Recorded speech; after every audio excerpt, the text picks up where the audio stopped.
우리가 보통 생각하는 AI는 이 화면 안에 있잖아요. 근데 만약에 그 AI가 화면 밖으로, 우리 세상으로 직접 걸어 나오기 시작한다면 어떨까요? 자, 오늘 바로 그 이야기, 피지컬 AI의 세계로 한번 들어가 보겠습니다. 여러분, 챗 GPT 같은 AI 보면 진짜 대단하잖아요. 코드도 짜주고 데이터도 분석하고 보고서 같은 건 그냥 순식간이죠. 근데 이 똑똑한 친구한테 아주 간단한 부탁을 한번 해보는 거예요. 저기 상자 좀 저쪽으로 옮겨줄래? 라던가 커피 한 잔만 타줘. 라고요. 아마 꼼짝도 못할 겁니다. 왜냐하면 지금의 AI는 보시는 것처럼 이 모니터라는 유리 감옥 안에 갇혀있기 때문이죠. 자, 그럼 이 엄청난 한계를 어떻게 넘을 수 있을까요? 답은 생각보다 간단합니다. AI에게 진짜 몸을 주는 거예요. 그냥 정보만 처리하는 게 아니라 실제로 물리적인 행동을 할 수 있는 육체를 말이죠. 이걸 바로 체화된 AI, 우리가 오늘 얘기할 피지컬 AI라고 부릅니다. 스스로 주변을 보고 듣고 느끼면서 실제 세상에서 움직이는 AI라는 뜻인데요. 여기서 가장 중요한 차이점이 나옵니다.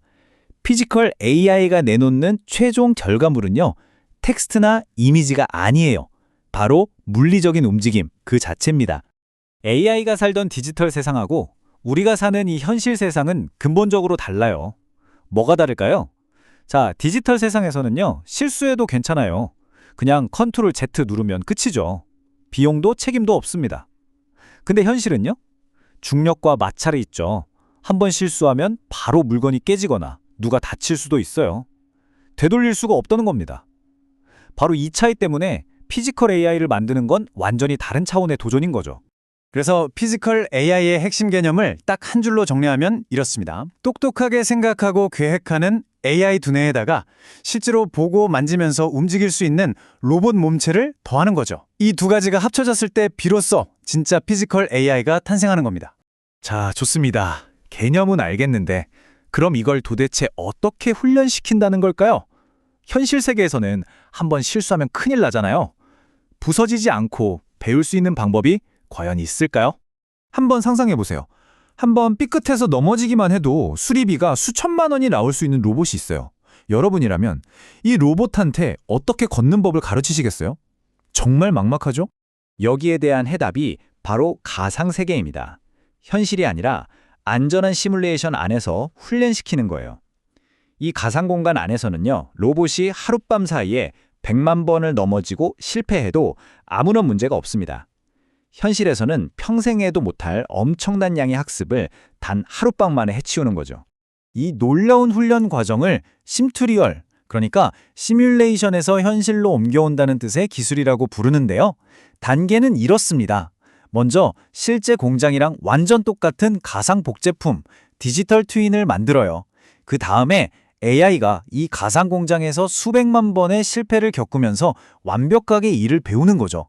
그리고 마지막으로 이렇게 똑똑해진 AI 두뇌를 현실 세계에 있는 로봇 몸에 그대로 다운로드하면 끝입니다. 자, 그러면 이게 그냥 연구실에나 있는 먼 미래 얘기일까요? 아닙니다. 이건 더 이상 공상과학 영화 속 장면이 아니고요. 바로 지금 우리 일터에서 실제로 벌어지고 있는 현실입니다. 실제 사례를 하나 볼까요? 한 부품 제조 공장인데요. 피지컬 AI 도입 후에 생산성은 무려 60%가 늘었고 불량률은 5분의 1 이하로 뚝 떨어졌습니다. 근데 진짜 놀라운 건 이거예요. 야간 근무. 예전에는 직원 2분이 밤새 일해야 했는데 이제는요. 사람 없이 불 꺼진 공장에서 로봇들만 알아서 일합니다. 이게 바로 피지컬 AI가 가져오는 실제 변화인 거죠. 근데 왜 하필 지금 이런 일들이 벌어지는 걸까요? 바로 이 그래프에 답이 있습니다. 로봇의 눈 역할을 하는 핵심 센서, 라이다의 가격 변화인데요. 불과 몇 년 전만 해도 거의 1억 원에 육박했어요. 그런데 이게 2026년에는 20만 원도 안 될 거라고 합니다. 거의 500분의 1 토막이 나는 거예요.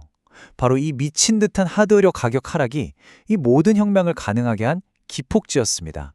자, 이제 아마 가장 궁금해하실 질문일 겁니다. 그래서 내 일자리는 어떻게 되는 거지? 여기서 중요한 포인트는요. 이게 일자리의 대체나 소멸이 아니라 역할의 진화에 가깝다는 겁니다. 병안은 아주 명확해요. 단순하고 반복적인, 어찌 보면 좀 지루한 작업들은 이제 로봇의 몫이 될 겁니다. 하지만 그 빈자리를 훨씬 더 창의적이고 가치 있는 역할들이 채우게 될 거예요.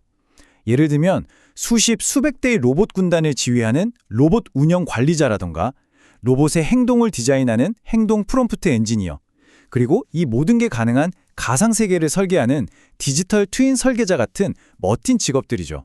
결국 오늘 이야기의 핵심은 이 한 문장으로 정리할 수 있겠습니다. 로봇을 두려워하는 것이 목표가 아닙니다. 로봇 100대를 관리하는 사람이 되는 것이 목표입니다. 우리는 기계에게 일자리를 뺏기는 게 아니라 기계를 지휘하는 더 높은 단계로 올라서야 합니다. 자, 이 거대한 변화의 파도 위에서 여러분은 어떤 미래를 만들어 가시겠습니까?